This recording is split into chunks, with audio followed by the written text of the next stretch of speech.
Yung titingnan dito sa taas, ito ay cancer killer. Subukan kong makaakyat ba ako kasi ito talaga yung kahiligan ko sa aking buhay. Yung laging umaakyat ng mga puno. Wow. Ito. Sayang. Nasira.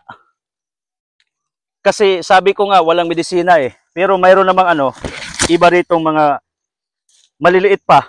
Pakita mo do yung mga maliliit. Pero minsan nga ganito. Akala mo okay, hindi pala. Mayroon pong iba, akala mo okay, hindi pala. Ganyan na bang buhay?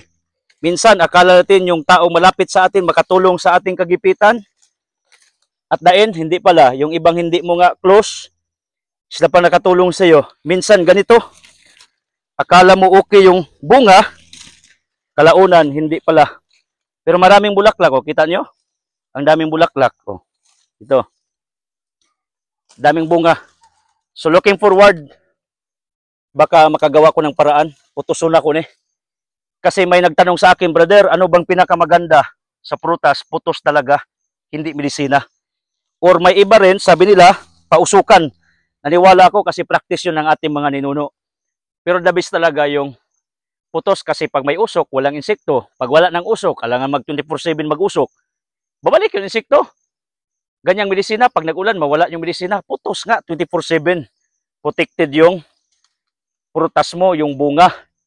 Sana ganun. Kaya nagdasal tayo 24/7 pag pwede para protected tayo by the grace of God para hindi atake yung kalaban natin. Ephesians 6:12, may rami katisatang kalaban eh. Yung hindi makitang espiritu. So, ito, bunga. Ito. Pero, sa mga gitong pagkakataon, hayaan mo na. Kasi minsan hindi pumabor talagang bunga ng tinanim mo. Ganyan yung buhay. May mga bagay hindi pabor sa'yo. Hayaan mo na. So, at least na-check ko ngayon. Nakakita ko dito. Kasi isa ito sa mga hobby ko noon. Sinabi ko nga, noon, yung mangga dyan sa baba, wala na ngayon. Kasi natumba ng bagyo. Gitiwasan ako. Alam niyo, doon ako naglaro. Walang tatalo sa akin. Lukso-lukso ba? Parang unggoy. Parang monkey. Pero, kalaunan, kung saan ako naglaro noong unang panahon, way back mga 30 years ago, nabili ko ang lupa na ito.